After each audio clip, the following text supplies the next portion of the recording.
Welcome to Robotics third lecture. This is your Professor Atif Fareed Mohammed. Let's continue learning where we left off. We'll start from there.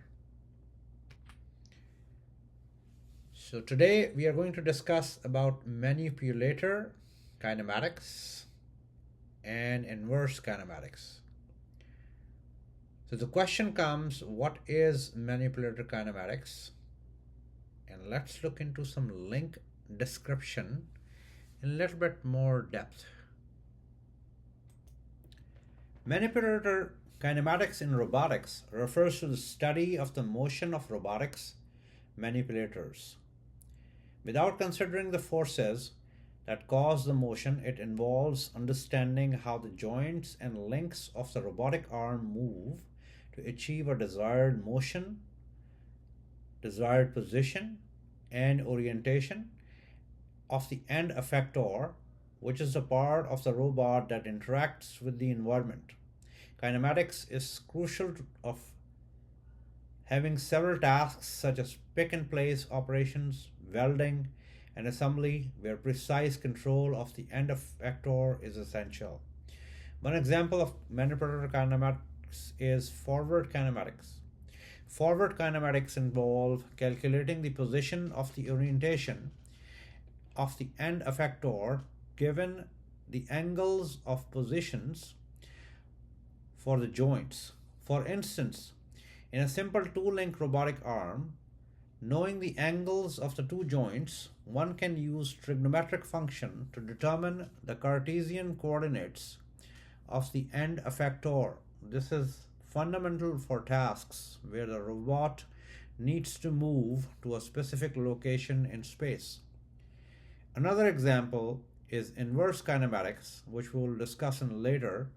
However, it is reverse process of forward kinematics. Inverse kinematics involves determining the joint angles or positions required to achieve a specific end effector position and orientation. For example, in an articulated robot arm used in manufacturing, the inverse kinematics problem is solved to find the joint angles that will place the end effector at the desired point to perform tasks like welding or painting. This is more complex than forward kinematics because there can be multiple solutions or no solutions at all, depending on the robot's configuration and the desired position. These examples illustrate the importance of manipulator kinematics in enabling robot to perform precise and controlled movements, which are essential for a wide range of applications in industry, healthcare, and research. And now look at link description in a little bit more depth. Link description in robotics refer to the systematic representation of the geometric properties and relationships of the links in a robotic manipulator. Each link in a robotic arm is a rigid body that connects two joints, and describing these links accurately is crucial for understanding the structure and movement capabilities of the robot. Link description involves specifying parameters such as length of the link and angle between links, and the twist around the link axis. An example is the use of homogeneous transformation matrix. These matrices provide a mathematical framework for designing the position and orientation of each link in the robot relative to a fixed reference frame. For example, in a serial linked robotic arm, each link's position includes both the rotational and translational components, allowing for a comprehensive description of the link's spatial relationship to other links and the base frame. This is particularly useful for tasks that require precise control and coordination of the robot movements. These examples illustrate the importance of link description in providing a clear and systematic way to represent the geometry and relationships of the links in a robotic manipulator. This is essential for tasks such as kinematic analysis, control, and simulation, which are crucial for the effective operations of robots in various applications. So let's look into the study of the motion of robotic manipulators without considering the forces that cause the motion. Robotic manipulators are mechanical devices designed to interact with the environment through controlled movements. When studying these manipulators without considering the forces that cause the motion, the focus is on kinematics, which involves understanding the geometric relationships and movements of the robot's links and joints. This approach is essential for tasks that require precise positioning and orientation of the end effector. One example of the robotic manipulator studied without considering the forces is the SCARA or SCARA, that is technically Selective Compliance Articulated Robot Arm robot. SCARA robots are commonly used in pick and place operations, assembly, and packaging. These robots typically have a simple kinematic structure with two parallel rotating joints and the prismatic joint for vertical movement. The kinematics of a SCARA robot can be analyzed using forward and inverse kinematics to determine the position and orientation of the end effector based on the joint angles. This analytical analysis is crucial for tasks that require high speed and precise movements, such as placing components on the circuit board. Another example is the articulated robot arm, which is widely used in industrial applications such as welding, painting, and material handling. Articulated robots have rotation joints that allow for a wide range of motion.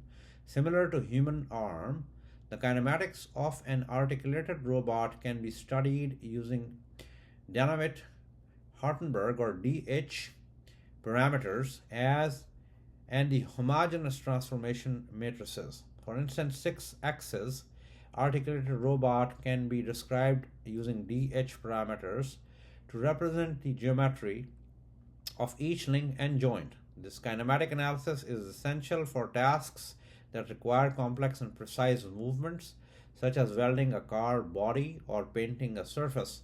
These examples illustrate the importance of studying robotic manipulators without considering the forces that cause the motion. By focusing on kinematics, engineers and researchers can design and control robots to perform precise and controlled movements, which are essential for the wide range of applications in industry, healthcare, and research. Hopefully, this is helpful.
Let's look into examples of forward kinematics.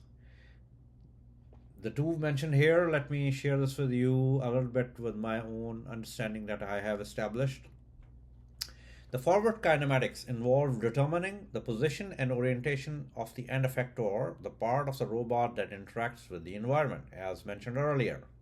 Given the angles or positions of the joints, this type of kinematics is fundamental for understanding how the robot's joint movements translate into end effector's position in space. Forward kinematics is typically straightforward and involves using geometric and trigonometric relationships to calculate the end effector's position. We will be discussing that in the upcoming lab that I have shared in this lecture in few of the next slides. So for example, in a simple two-link robotic arm, forward kinematics can be used to determine the Cartesian coordinates of the end effector based on the angles of the two joints. This is essential for tasks where the robot needs to move to a specific location in space, such as picking up an object from a known position. The mathematical representation often involves using transformation matrices to describe the position and orientation of each link relative to the base frame.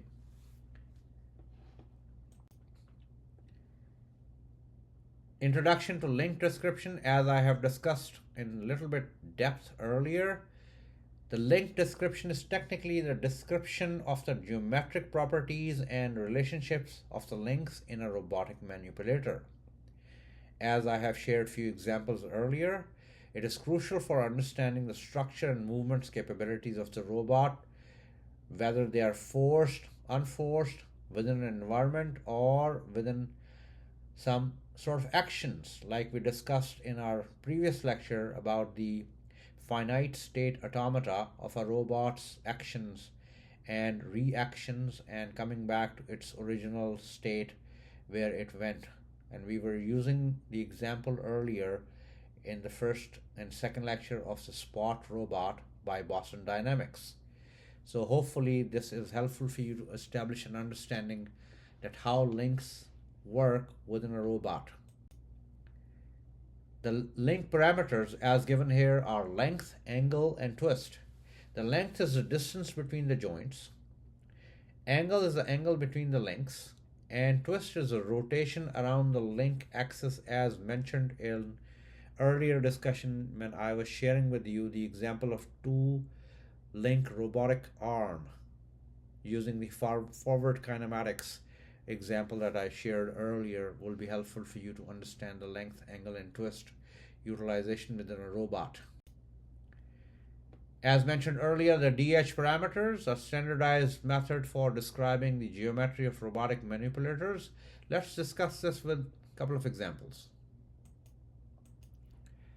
The Danavitt-Hartenberg or DH parameters are a standardized method used to describe the geometry of robotic manipulators. They provide a systematic way to represent the relationship between the links and the joints of the robot.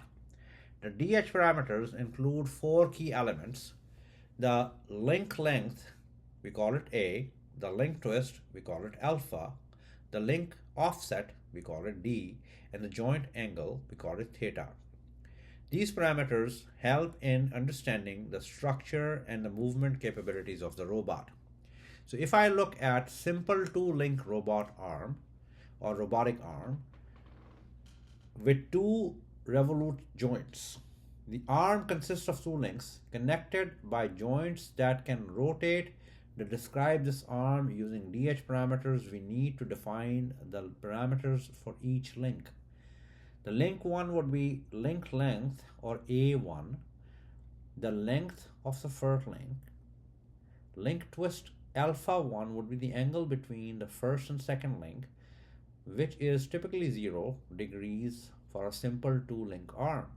Link offset D1 is the distance between the base and the first joint, which is usually for a simple arm. The joint angle theta 1 is the angle of the first joint, which can vary. The link 2 is length is A2. Link twist is alpha 2, the angle between the second link and the end effector, which is typically 0 degrees. The link offset D2 is the distance between the first and second joints, which is usually 0 for a simple arm. Joint angle theta 2 is the angle of the second joint, which can vary. By defining these DH parameters, we can describe the geometry of two-link robotic arm and use this information to perform kinematic analysis, such as calculating the position of end effector based on the joint angles. Second example that I can share with you, I would bring in SCARA robot, which is Selective Compliance Articulated Robot Arm. We'll discuss that in a little bit depth later. So a 3-link robotic arm with the DH parameters labeled, I would suggest you to look into that. In the published work at Google Scholar, IEEE Explore, Association of Computing Machinery of ACM, or Science Direct, or Springer Nature, to conduct a real story explanation, examples, and more use cases on link description to understand more in this area. So if I take SCARA, for example, let's say, then I have to go 3 links because it's a 3-link robotic arm. Link 1 would have link length A1, link twist alpha 1, link offset D1, joint angle theta 1. Link 2 would have A2, alpha 2, D2, theta 2. Link 3, which is the prismatic joint, would have A3, alpha 3, D3, and theta 3. So since I have mentioned earlier A1, A2, now I'll discuss what is A3, alpha 3, D3, and theta 3. A3 is the length of the third link, which is the distance from the second joint to the end effector.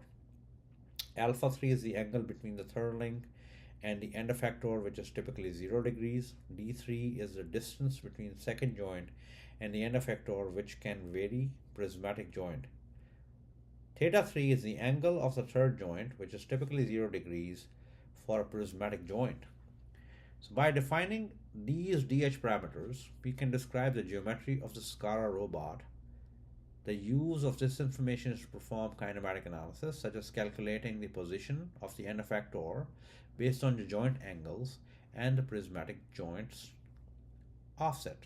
These examples illustrate how DH parameters provide a clear and systematic way to describe the geometry and relationships of the links in the robotic manipulator, which is essential for tasks such as kinematic analysis, control, and simulation. So link connection description, the definition is describing how the links are connected to form the robotic manipulator. We just discussed that in quite length. Why it is important? Essential for understanding the kinematic chain and the overall structure of the robot. The types of joints. Revolute joints allow rotation around an axis. Prismatic joints allow linear motion along an axis. Let's look into that in a little bit more depth when we go in further slides. There are serial links, there are parallel links. Let's look at an example and understand why the joint connections matter. In robotics, the way links are connected to form a robotic manipulator can significantly impact its kinematics, dynamics, and control. The two primary types of link connections are serial links and parallel links. Understanding these connections is crucial for designing and controlling robotic systems effectively. The serial links, also known as serial manipulators, are robotic structures where each link is connected in a chain-like fashion. In a serial link manipulator, each link is connected to the next link through the single joint, forming a sequential chain from the base to the end effector. This type of structure is commonly used in many industrial robots and humanoid arms. Let's discuss some serial link characteristics. The first one is sequential connection, where each link is connected to the next in a linear sequence. It has single path. There is only one path from the base to the end effector. It is flexible. Serial links offer a wide range of motions and flexibility as each joint can move independently. Control complexity. It is the control of serial links can be complex due to the accumulation of the errors and the need to coordinate multiple joints. A typical example of serial link manipulator is an articulated robot arm used in manufacturing. The arm consists of serial links connected by revolute joints, allowing a wide range of motion. The base link is connected to the first link is to second, and so on up to the end effector. Whereas parallel links, also known as parallel manipulators, are robotic structures when multiple links are connected in parallel to the end effector in a parallel link manipulator, and the end effector is supported by multiple chains of links, each connected to the base through separate joints. This type of structure is often used in applications requiring high precision of stiffness. The characteristics are parallel connection, multiple paths, high precision, and complex kinematics.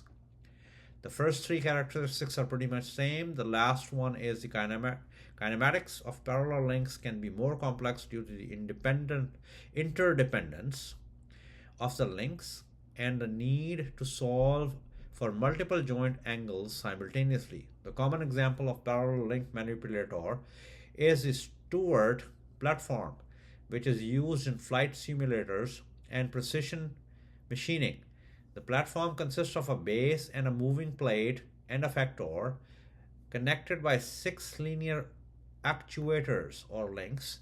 The actuators work in a parallel to control the position and orientation of the moving plate with a high precision. So these examples technically help us understand how to control the complexity of a given robot. So, introduction to kinematics of two industrial robots. I have discussed both SCARA robot and articulated robot in quite depth in earlier slides. I would suggest you to look into research published in kinematics area within the industrial robots in more depth. Let's look into base frame, tool frame, and world frame within the robotics arena in a little bit more depth. In robotics, frames of reference are essential for understanding and controlling the positions and orientation of robotic manipulators. Three commonly used frames are the base frame, the tool frame, and the world frame. Each of these frames serve a specific purpose and is crucial for accurate and consistent robotic operation. The base frame is a fixed reference frame attached to the base of the robot. It serves as the origin from which all other frames and positions are measured. The base frame is essential for defining the robot's position and orientation relative to its environment. Consider an industrial robot arm mounted on a stationary platform in a factory. The base frame is attached to the platform and serves as a reference point for all movements on the robotic arm. When the robotic arm moves to pick up an object, its position is measured relative to the base frame. This ensures that the robot can accurately locate and interact with objects in its workspace. The tool frame is a reference frame attached to the end effector of the robot. It defines the position and orientation of the tool or gripper that the robot uses to interact with the environment. The tool frame is crucial for tasks that require precise control and of the end effector, such as welding, painting, or grasping objects. Imagine a robotic welding arm in an automotive factory. The tool frame is attached to the welding torch and the end of the robot arm. When the robot needs to weld a specific point on the car's body, the position and orientation of the welding torch are defined relative to the tool frame. This ensures that the welding torch is accurately positioned to perform the welding task. whereas the world frame is the global reference frame in the environment where the robot operates. It provides a common reference for multiple robots or objects in the workspace. The world frame is essential for coordinating the movements of multiple robots or the defining the position of objective relative and to the entire workspace. The collaborative robotics setup. Multiple robots work together to assemble a product on a large table. The world frame is defined as the reference frame for the entire table. Each robot's base frame is positioned relatively to the world frame, permitting the robots to coordinate their movements and interact with each other accurately. This ensures that the assembly process is smooth and efficient. So, understanding these frames is crucial for accurate and consistent robotic operations. Each frame serves a specific purpose and is essential for defining the position and orientation of the robot and its interactions with the environment. Hopefully, this is helpful for you. So, since I have discussed the inverse manipulator kinematics in a little bit more depth earlier, let us look into solvability, geometric and algebraic solutions, standard frames, repeatability, and accuracy in a little bit more depth. So the process of determining the joint angles required to achieve a specific end effector position and orientation is inverse manipulator kinematics, essential for controlling robotic arms to perform tasks accurately. The challenges in inverse kinematics: there may be multiple sets of joint angles that achieve the same end effector position. Configuration where the robot loses degrees of freedom is a challenge in inverse kinematics. I would suggest you to research this topic in a little bit more depth so you understand how to overcome these challenges by utilizing the appropriate mathematical algorithms.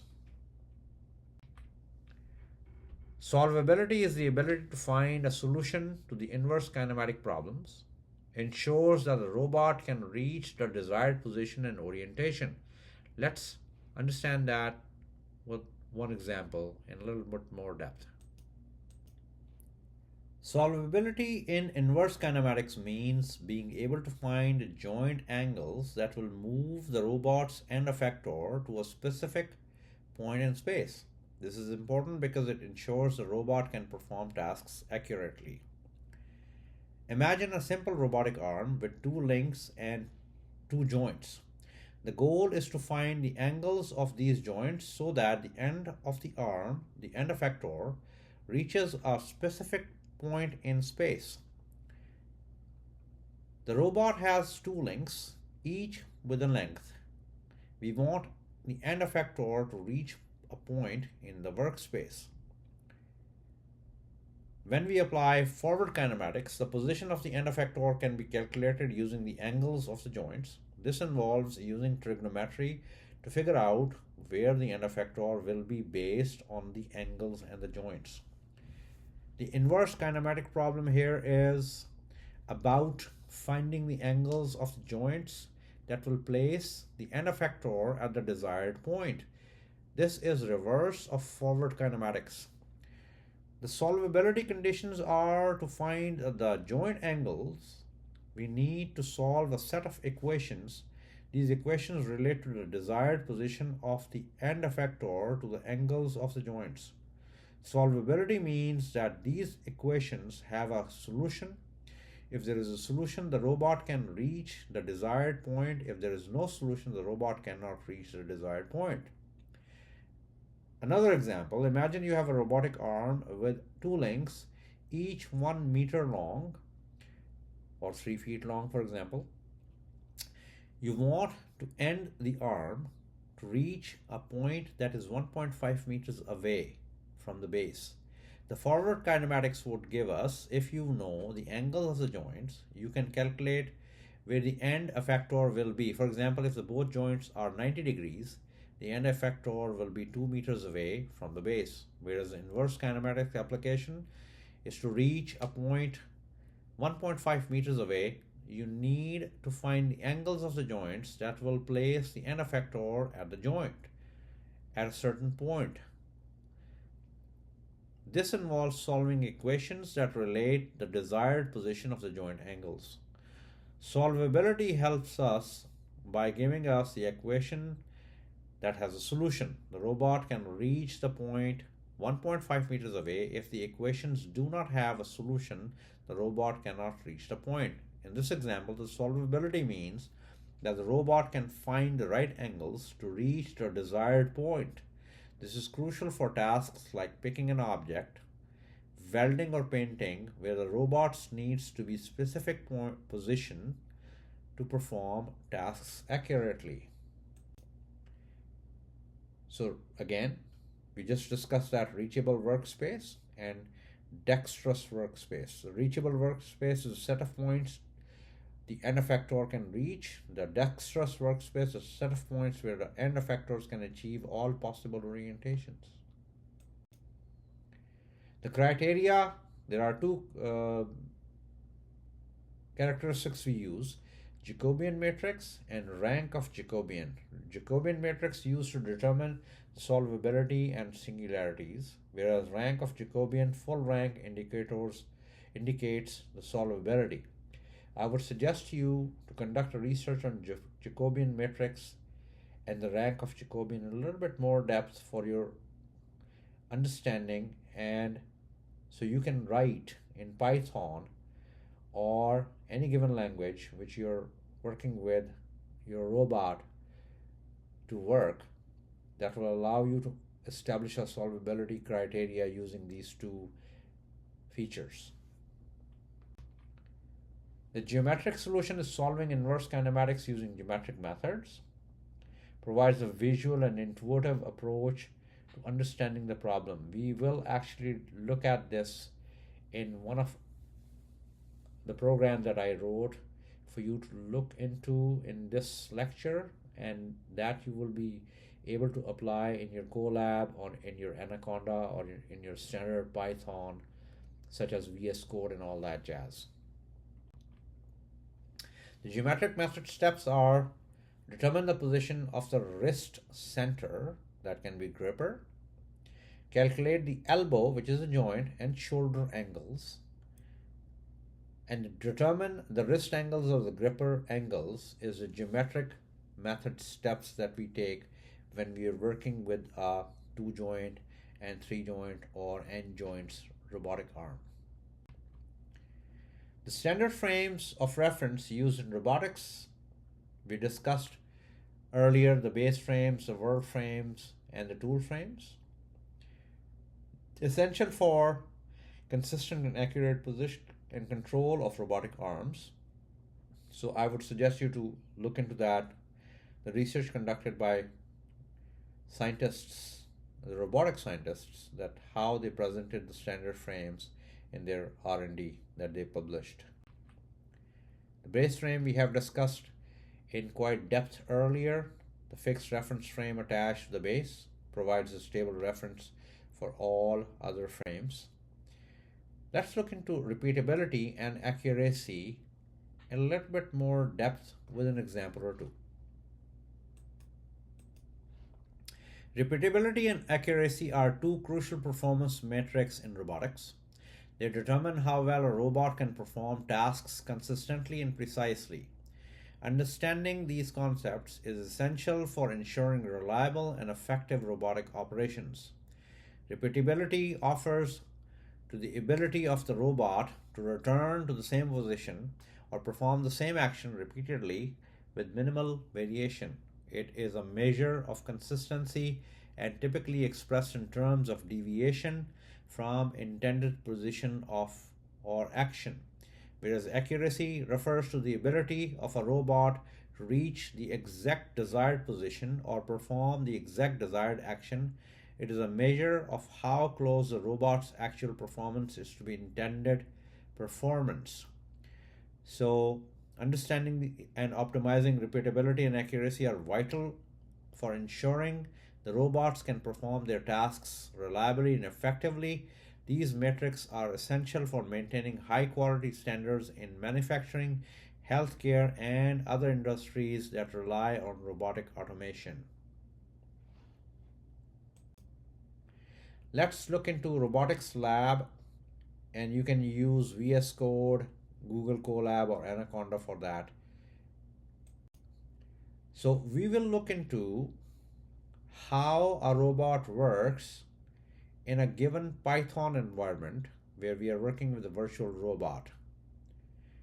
So I would suggest you to import time, matplotlib.pyplot, and the toolkits that will allow you to work with a robot in a certain given time. A class robotic arm is need to be established by giving positions which are X, Y, and Z, the moving to position, and a gripper is needed to be defined in the state of open and close while picking up an object.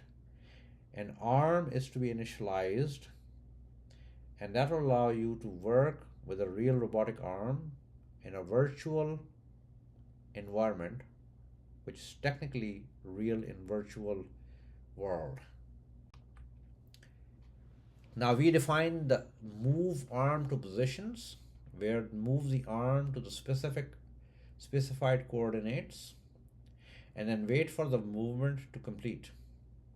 And we need time to complete a certain action. Now we define the gripper. The gripper is either closed or open. Close the gripper to grip an object. Wait for the gripper to close, and that's where the time comes handy. That's why we imported the time. Release object, open the gripper to release an object. Wait for the gripper to open. And obviously you're not throwing it, so you have to place the object at a certain plate, table, or some place where your activity is being performed in the real world, if we use the real world example. Then we define the main function where we move the arm to the initial position, which is 10, 10, 10, X, Y, and Z. Then we grip an object. Then we move the arm to the target position, which is 20, 20, 20, X, Y, and Z. Then we release the object, and then we move the arm to the initial position, which is 10, 10, 10, where it started from. So if the name is main, and when we run the main, we need to define the plot movement, because we have to show it how this will actually work in virtual environment, to show us the extract positions, plot the positions, label the x's, X and Y and Z, and then robotic arm movement, and the result comes when we plot movement, when we run the plot the movement. Is technically robotic arm movement comes within the X, Y, and Z exactly in this fashion.